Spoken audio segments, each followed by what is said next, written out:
desde 2007 esse caso acompanhado, talvez hoje um ponto final, mas difícil, né, Alexandre Colim? Dependendo da decisão, se pela absolvição, o Ministério Público pode recorrer, se pela condenação, a defesa pode entrar com recurso. Colim.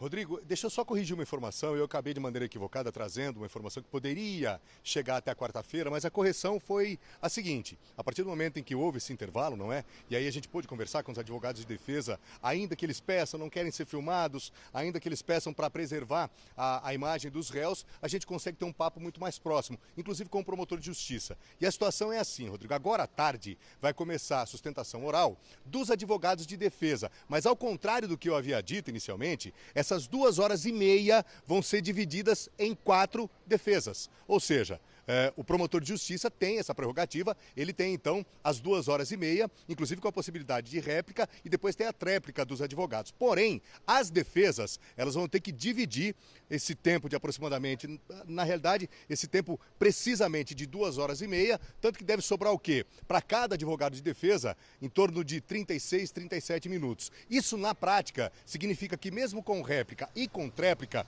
é possível que até às 9 horas da noite a sentença já seja proferida. E já para responder esse ponto que você mencionou, Rodrigo, tudo vai depender fundamentalmente da discricionariedade da juíza. E o que é isso? É ela quem tem a atribuição, em caso de condenação, por exemplo, é dela a atribuição de determinar se os réus eles respondem já em regime fechado ou não. Tudo isso tem uma série de fatores que, evidentemente, vão ser avaliados tecnicamente pela juíza. Tudo vai depender do tamanho da pena, se de repente a pena inferior a X anos, os réus, eles continuam respondendo ou continuam, mesmo que condenados, continuam em liberdade. Repito, tudo isso vai depender, ainda que em caso de condenação, da discricionariedade, que nada mais é do que a atribuição da juíza em determinar essa situação. Em relação, Rodrigo, ao que disse e está repercutindo muito aqui no fórum, a sustentação oral que foi feita pelo promotor.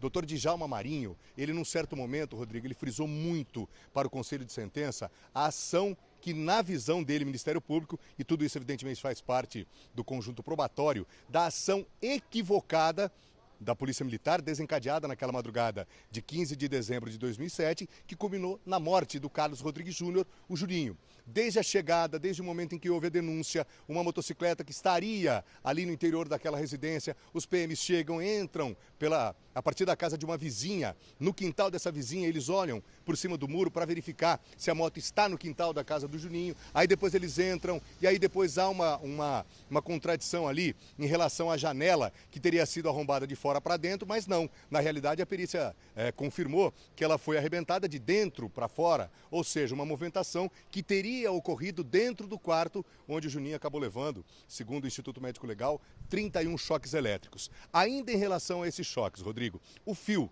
que foi utilizado para aplicar esse choque, que pode ser sim considerado como tortura, aliás, é uma qualificadora do artigo 121 do Código Penal, que trata exatamente da questão do homicídio, Rodrigo. Esse fio ele foi apreendido e houve uma certa confusão logo no início, porque a medida do fio, inicialmente, ele foi descrito como um fio de apenas 1 metro.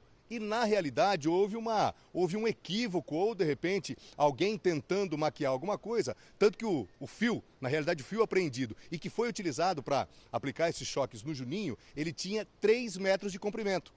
Ou seja, não tinha absolutamente nada a ver com aquilo que disseram inicialmente de que o fio tinha apenas 1 metro de comprimento. Enfim, Rodrigo, detalhes que a partir de agora todos eles serão confrontados, defesa e acusação vão se enfrentar e espera-se que de maneira bastante calorosa, tudo isso para convencer os jurados que compõem o Conselho de Sentença. Eles são os juízes de fato, eles são soberanos ao aplicar tanto a condenação quanto a absolvição. Só lembrando mais uma vez o caso, o Juninho acabou sendo morto na madrugada de 15 de dezembro de 2007, uma ação da Polícia Militar, 6 PMs foram até a casa em busca ali de uma moto que teria sido roubada e que estaria, como de fato estava, escondida naquela residência. Eles entram no quarto, colocam um menino algemado, ele tinha na época 15 anos de idade, colocam o menino algemado num quarto e ali 4 dos 6 policiais militares acabam aplicando nele esses choques elétricos e tudo isso acabou levando o Juninho à morte. Ele foi levado para o pronto-socorro, já chegou sem vida, pressão zero, segundo o que descreveram, inclusive, funcionários do próprio Pronto-Socorro Central que prestaram depoimento, e aí depois a morte é comunicada num primeiro momento, ele sequer tinha sido identificado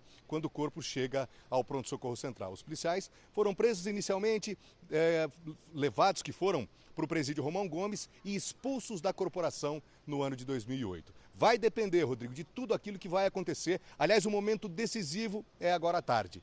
Tanto defesa quanto acusação vão tentar exercer o poder de convencimento aos 7 jurados que compõem o Conselho de Sentença. E, aliás, a sentença, absolvição ou condenação, deve sair até às 9 horas da noite de hoje, Rodrigo.